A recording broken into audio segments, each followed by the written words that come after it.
All right. Hey, everybody. My name is Dr. Alex Tam, and today we are going to talk about how to heal your gut in just about 4 weeks. How are you going to improve your leaky gut? And this is no doubt is going to be transformational for a lot of people with gut problems who've been dealing with gut problems who are not sure exactly how to get a better gut health, right? Gut health has been in the news and been in stories for quite a while now. And our microbiome, which is some people know it as our second brain, plays a huge role in our body's health in adults and children as well. So, who am I? My name is Dr. Alex Tam. I have a Bachelor of Science in Exercise Biology, graduated from UC Davis. Go Aggies. I'm a clinical director at Absolute Integrated Physical Medicine. We've been open since 2009. We've treated over 10,000 patients, closer to 15,000 now. And the mission in our office is to help patients with chronic pain get their life back without harmful drugs or unnecessary surgeries. Now, introduction to leaky gut. I mean, what is leaky gut? Originally, doctors thought that illnesses could stem from stomach imbalances, termed hypochondriacs. I mean, it dates back in Greek, where the abdomen area, people who have problems in their stomach are hypochondriacs, dating back to the 16th century. Now, this idea was discarded as science got a better understanding, and they eventually grew the term hypochondriac to describe someone with irrational fear of serious illness. But back in the 1600s, when you had gut issues, you were the hypochondriac. Now, however, there could be a validity, there could be a validity in ancient views where some chronic diseases are linked to gut function.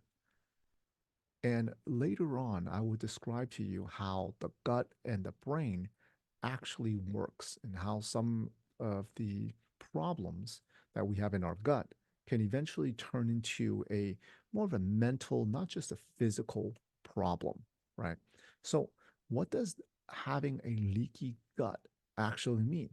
Well, if you look at it, our intestines is a lining that spans over 4,000 square feet, okay, acting as a selective barrier for absorption into the bloodstream.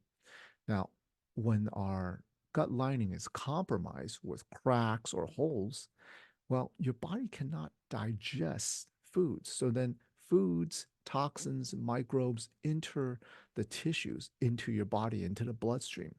And no doubt this leads to inflammation. It also alters the gut bacteria, potentially causing digestive issues, contributing to chronic diseases. Now, research shows right now we're exploring how changes in the gut and bacteria and infections might be linked to widespread health problems overall. Now, you might be thinking, well, who's affected by it and what does it cause? Well, everyone is somewhat affected.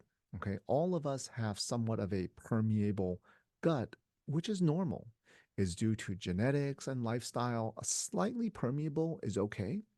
But a lot of the habits that we have today really cause it to explode. And then it becomes a slightly permeable gut into a full blown leaky gut now. Now, the standard American diet really is like the sad diet, right? Is low in fiber, high in sugar, and high in bad fats, along with excessive alcohol, stress. That's going to make leaky gut a lot worse. Leaky gut contributes to a lot of diseases as well, not only gastrointestinal diseases like celiac, Crohn's, irritable bowel syndrome, but also it starts affecting other parts of the body as inflammation starts leaking into the rest of the body, causing the body can attack itself. That causes autoimmune diseases. It causes someone to be chronically fatigued because if your body is fighting all the inflammation, the arthritis, the problems in the body, that is all the toxins roaming around freely into the bloodstream, how is it going to give you energy when your body internally is having another fight on its own? This can lead to chronic fatigue, fibromyalgia, arthritis, allergies. Histamine just explodes in the body. asthma, acne, obesity, and a lot of mental health issues, anxiety and depression have been linked to gut health, right? So those are just some of the problems. Now, what are the signs? You might think, well, how do I know if I have leaky gut? Leaky gut may include like gastrointestinal issues, no doubt.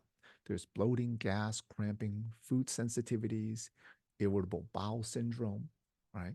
Now, it can be beyond that as well. It can have digestive tract issues. It can manifest into chronic fatigue, headaches, skin problems like eczema or acne, joint pain, autoimmune problems, and mood disorders, like I mentioned, anxiety and depression. So now, across all cultures, dietary changes are happening and needs to be improved. There's no doubt about that. It's just that in the US, it's not rare that individuals alter their diets post illness, right? After they've gotten sick for a while, aiming to eliminate the inflammatory factors that the foods that they're eating can actually cause. But why are we waiting after we have an illness before we make these changes? Why not make these changes ahead of time where you eliminate the foods that are causing inflammation? Eliminate the potential allergens that our body's allergic to, alcohol, processed foods, certain medications or drugs. Do you need it, or is it something that's keeping you alive? Do you have to actually have to need it, or is it something that you've been taking because your doctor told you to take, and it just never got better? So we do have to differentiate that, right? Now, how can leaky gut by resolve in just 4 weeks?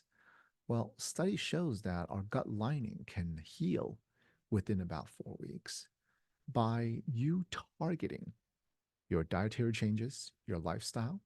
Significant progress can be made, reducing your inflammation and overall gut health, right? But the thing is, you can't just do it once, do it and forget it. It has to be done, it has to be effort. That has to be done over time. And that's where this comes from, the idea that leaky gut can be resolved in 4 weeks, but you have to keep it maintained. You have to maintain the progress, right? So here are 10 tips. Over the next 20 to 30 minutes, I'm going to give you 10 tips on exactly what you can do to heal your leaky gut. Number one, you have to avoid sugars. The gluten, the dairy, the zonulin is a protein that regulates the junctures of your intestine tract and its permeability. Well, it also happens that gluten has a rich source of zonulin. And when you have a lot of zonulin, your body, it causes leaky gut. So dairy has it. I mean, gluten has it. Dairy and processed sugar is very inflammatory to the body. Okay, so you got to watch exactly what you're eating. Gluten actually makes your gut more permeable because of the zonulin. So now your gut is, instead of being nice and tight, it starts opening up, allowing toxins to go in. And once the toxins go in, you're going to be very inflamed. Okay. Some of you might want to eat a lot of glutinous breads, dairy, and find out, hmm, do you feel better, worse? Do you feel tired? Do you have that food coma afterwards, where your body's trying to fight, trying to stay awake, but it's knocking you out at the same time? So instead of that, take on some gluten-free grains, sprouted seeds, chia seeds, flax seeds, dairy alternatives like oat milk, almond milk, flax milk, hemp milk, and eat on some fruits instead of the sugars, right? Instead of like donuts, have a banana instead. Okay. Number two, start incorporating probiotics, L-glutamine into your supplement routine. Now, it is so important to make sure your gut health, which is also known as the second brain, the microbiomes, that you're getting everything that you need.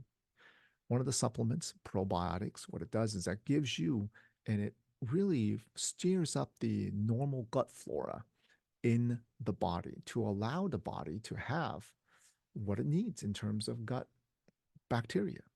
GI Shield helps seals the gut, and then L-glutamine does the same thing as well. It helps provide the resources that you need to make your gut less permeable. Okay. So this is very, very important. All right. This is like building the wall, the gut lining wall to make sure toxins don't end up escaping into your bloodstream. Adding fermented foods in your diet, like sauerkraut, pickles, kimchi, they're high in probiotics and good protein as well. And it promotes a lot of good gut health. But the key is don't just eat a whole bowl of kimchi right off the top. Start slow, and over time, your body will develop and get used to it as your gut gets better and better. Because if you eat too much at the beginning, it can cause more bloating. All right. So you got to watch for that. Number four, foods that are high in fiber. Your green, leafy greens. That the more color, the better. Rich sources in uh, pecans or walnuts that you should be eating. Okay. You should have at least, for ladies, 25 grams of fiber per day. Guys, at least 38 grams. Okay. To make sure that your gut lining is being cleansed, that you are having solid foods in your body that's helping you cleanse the gut at the same time. Now, olive oil, some people might think, oh, olive oil is such a fancy oil, but it's healthy for you. Extra virgin olive oil. Some people call it the EVOO, right?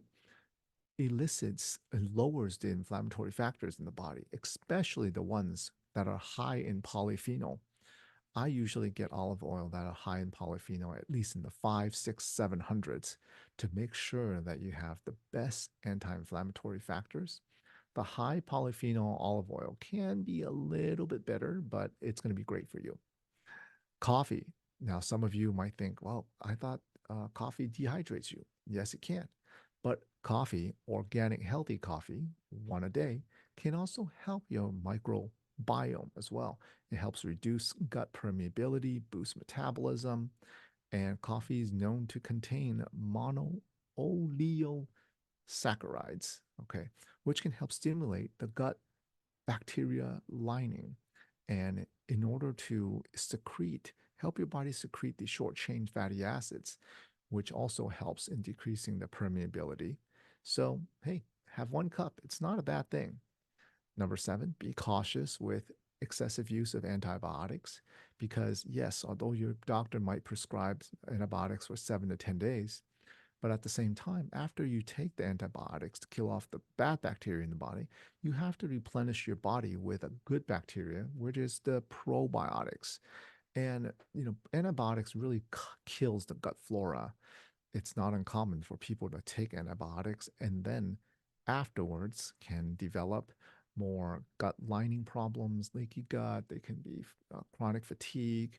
So you have to look at the when you use too much antibiotics. And some people take antibiotics for everything, right? They just have a jar just sitting in their cabinet. Make sure you only use when you need it and nothing more. Number eight, well, guess what? Physical exercise. Exercise strengthens the gut lining because when you are exercising, when you are running, when you're walking, it helps digestion as well, but it also helps strengthen the gut lining. You're exercising, you're breathing from your diaphragm, right? So, exercising because you're burning off lactic acid, you're also lowering inflammation as well. On top of that, you're lowering stress. For a lot of people, exercise can help with stress. Okay. It also increases your overall body's blood flow, which, as you rest, can increase the blood flow to your digestive tract as well. So make sure you work on exercising. I recommend at least 30 minutes to an hour. I recommend an hour a day of walking and moving around, right? 30 minutes can be too little, but sometimes if you're hurting in other areas, maybe 30 minutes is good, but try to shoot for an hour in the long run. Number nine, you have to stay away from foods and beverages with artificial sweeteners like aspartame, right? Phenylalanine, what they use to Okay. sweeten up All right. I'm in the middle of a. the sugars and whatnot. You got to really make sure that you're not doing that because artificial sweeteners are just not going to be good for you in the long run. Okay. They have aspartame that is about 200 times sweeter than sugars for a good reason. So you really want to make sure you watch what you are putting into your sweeteners. Instead, sweeten your drinks with like the natural organic plant stevia, a monk fruit sweetener, honey, and then some maple syrup, like the grade A or grade B maple syrup. Make sure everything's organic and it's not man made. And then number 10, you have to document over the next 4 weeks. Write down, document your journey of your leaky gut. Write down exactly what you've been eating, right? Write down how you feel after a meal, like 2 hours after a meal or that day. And you'll start being able to see after you eat, a couple hours later, how did you feel? How did you feel those 2 hours afterwards, right? And you will start noticing how gluten, dairy, refined sugars, foods, meats that has a lot of omega-6 fatty acids, which is like the grain-fed meats, versus your grass-fed meats, 100% grass-fed meats that has a lot more omega-3s than it does compared to a grain-fed piece of steak or a piece of meat. You'll start noticing the difference, right? Write down the things that maybe you have eaten that you've added to it. Check off the things, the new things that you've eaten, and see how you benefit from it as well. Okay. So, overall, between these 10 things, I really hope that over the next 4 weeks, this will start the journey of correcting the leaky gut problems that you currently have. All right.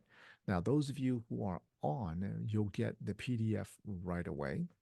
And later on, we'll also come up with a video or of this video that's going to be broadcasted. It's actually being broadcasted live on Facebook right now.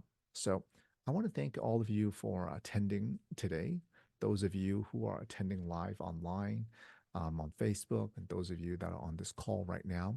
Our next webinar is scheduled for April 9th, and you can scan this QR code, and that's going to help you register for the next webinar. And I'll see you guys there.